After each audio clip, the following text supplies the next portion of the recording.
Update. Am I the a-hole for preventing husband from taking in nephews? Original post. My husband, 32 male, and I, 28 female, have been married for 2 years and together for 5. Until now, I would have said that we had a perfect relationship. But right now it seems like that's over, and I'm not sure who the a-hole is, if anyone. I grew up in a really bad abusive and neglectful situation. I've been to therapy and done the work, but there are still some issues that are just going to be permanent, I think. The two relevant here are that I need to have a calm, safe living space that is mine to function, and I do not do well around children. I don't hate children, but I was forced into raising 7 siblings and step-siblings when I was still a kid myself, and I will never be responsible for another kid for as long as I live. I've had my tubes removed to make absolutely sure there will never be an oops. My husband has known this since the beginning and also does not want children. His family situation is also not great, but he's still involved with them, mostly for his mom and nephew's sake. About a month ago, sister-in-law was murdered by her ex, who unalived himself as well. The boys were visiting mother-in-law, so thankfully they weren't in the house when it happened. Otherwise, I think they would be gone too. It's horrific. Mother-in-law, the boys, and my husband are devastated. Sister-in-law was not my favorite person in the world. She had a lot of the same traits my abusers had. But nobody deserves that, and I'm trying to be supportive of their grief. The problem is that there's nowhere for the boys to go. They were staying with mother-in-law, but her health is so poor that DHR decided she's not stable enough to have custody. Their father's family doesn't have anything to do with them, which is a long story by itself. My husband has a younger brother, but he has substance use issues and isn't in a good place to take on 2 kids. That leaves my husband and me as the only real family placement option. My husband isn't thrilled about bringing kids into this situation, but he feels like he has to keep them out of foster care, which I understand. Here's the problem. I absolutely do not want these kids living under the same roof as me. It's a PTSD trigger, but also they are understandably, for their situation, not the best behaved kids to start with. Add some hella trauma onto that, and those kids are going to need a lot of help. My husband swears that he will do everything for them, but I think he's being unrealistic. We got into a really nasty argument about it, and he said that this is a make or break moment for the marriage, because he's not backing down and he'll take the kids and divorce me if he has to. Our house was mine before we got married. I inherited it from my grandmother. I insisted on a prenup to protect it when we got married. My husband has a health issue that makes full-time work difficult, and he struggled at the best of times before we got married. If we split up, his chances of finding an affordable place to live nearby in the current market are not good. He's not quite disabled enough to receive disability. Frankly, if I and the house weren't part of the bargain, I'm not sure that DHR would place the kids with him. Where I might be the a-hole is that after he threw the D word at me, I told him that in that case he would need to move out of my house because he would no longer be welcome, go back to working full-time because I wouldn't be bankrolling an ex. And good luck taking care of 2 traumatized kids with his health, much lower income, and without stable housing. I think it hadn't occurred to him just how much he would lose access to, because we've always just shared without thinking about it. He's not speaking to me right now, and mother-in-law called and read me the riot act for financial abuse and abandoning family. I feel for the nephews, I really do. But I am not the person those kids need right now, and I feel like I was really clear from the very beginning that I would never be okay taking care of kids or living with them. I think we're cooked either way at this point, but am I the a-hole? Now for the top comments before reading the updates. It seems obvious to me that your husband should take the boys and go live with your mother-in-law. The 2 of them will be able to take care of the boys between them. They can supplement each other's incomes, and the kids will be safe. He's the one that brought up the D word. In your position, I would immediately speak with a divorce attorney and find out what your rights and responsibilities will be. Depending on where you live, you may have to pay a few years of alimony. But perhaps not, because he's the one leaving. But it is essential to know your rights. Either way, whether you cave and take the kids in, or he moves out, or the kids go into CPS custody, this marriage is probably done. Husband also needs to look into survivors' benefits for the children. Not the a-hole. The whole thing sucks and is very sad. You knew your limitations and made them clear to others. You can't be expected to move out of your own house. Could your husband move in with mother-in-law? Would her insurance cover some home care or compensate your husband for her care?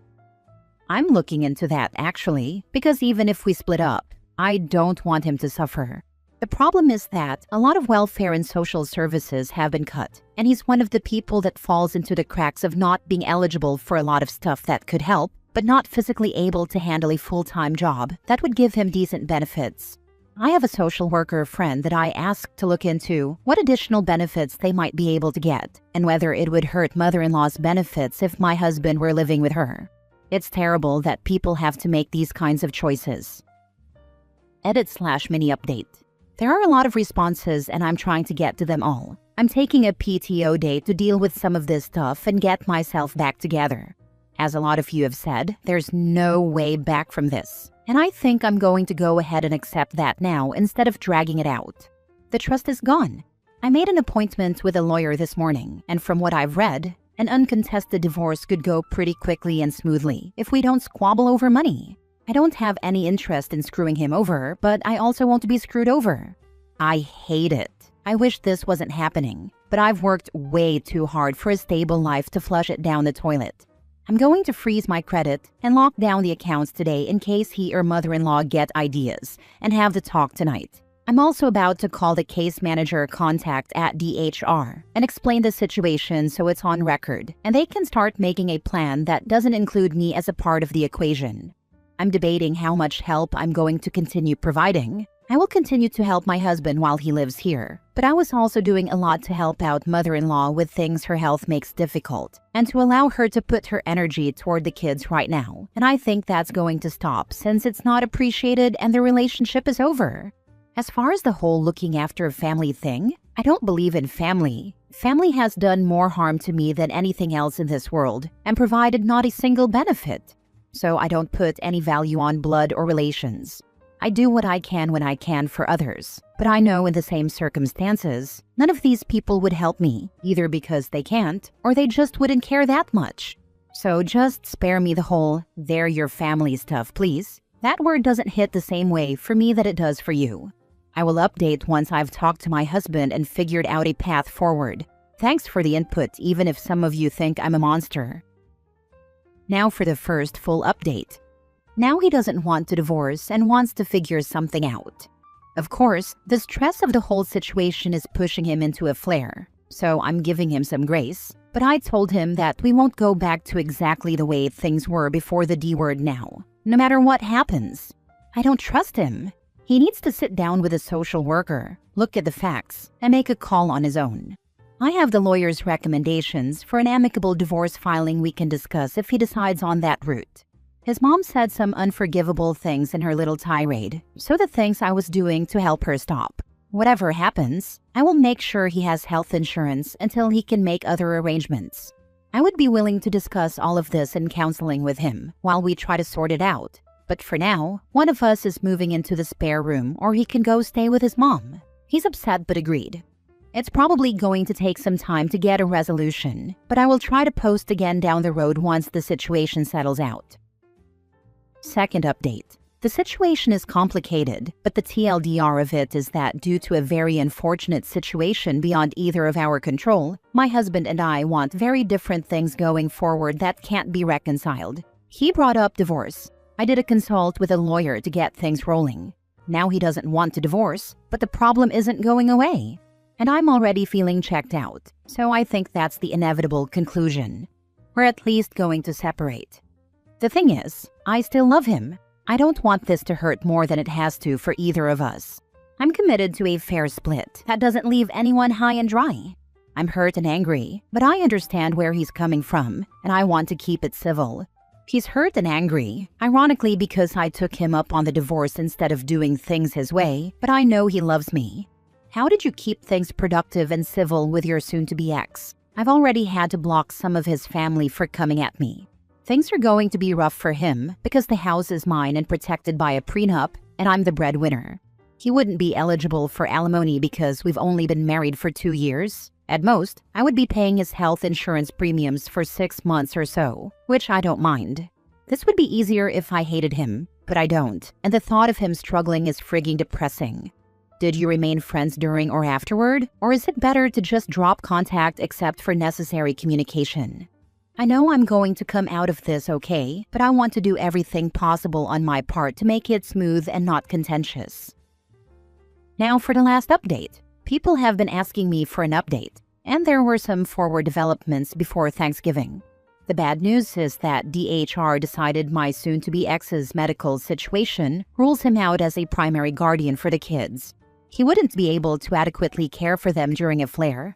Same for his mom. They have the same condition. His is worse than hers, but hers is more advanced. The good news is that the social worker talked the paternal relatives into agreeing to a DNA test. They didn't believe that the kids were really murderous a-holes bio children, and he and sister-in-law were keeping the situation on the down low because he was married, so they never established legal paternity. DNA was a match, so the grandparents on that side are taking the kids. What that means as far as visitation for my husband and mother-in-law is still being hashed out. But the whole thing has been de-escalated a lot, thanks to a really competent case manager. As far as the divorce, I'm going ahead with it and filing this week. He's moved back in with his mom. They're salty about it, but that's to be expected. I still love him and wish him the best, but I'm done. His family's too much drama, and I don't trust him the way that I did before this.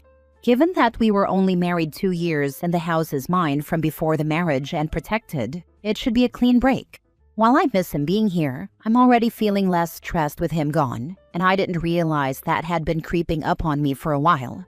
I think I'm done with romantic relationships, at least for a good long while, so I'm going to focus on my career and some fun stuff I haven't had time to do since taking on a caretaker role. Thank you to those who offered support and advice. It sucks that any of this happened to begin with, but I think it's ending about as well as it could have at this point. I will be dropping contact with my ex's family, so I doubt I'll have anything else to update. Don't threaten divorce if you aren't ready for that possibility. Your soon-to-be ex would 100% have used divorce as a weapon again if you had caved into his demand. So the only option going forward was this. Good on you for sticking up for yourself. Hope those kids will turn out all right with their grandparents. I'm sure they're going through a whole lot right about now. And if you really threaten divorce, be ready that the relationship is dead as soon as these words leave your mouth. Such an ultimatum is always a lose-lose situation. Good for you. What condition does your ex have? I was guessing MS. After what his mother said to you, I'd have been flat out done as well. You've shown these people nothing but kindness, and the moment you push back, they showed you who they truly are. His family isn't just drama. They're shitbirds. They're always going to be that way. They have MS and myasthenia gravis. He has the childhood onset variant, so his is a lot more debilitating, but his mom's has progressed more. It's managed as well as it can be, but I still wouldn't wish it on my worst enemy.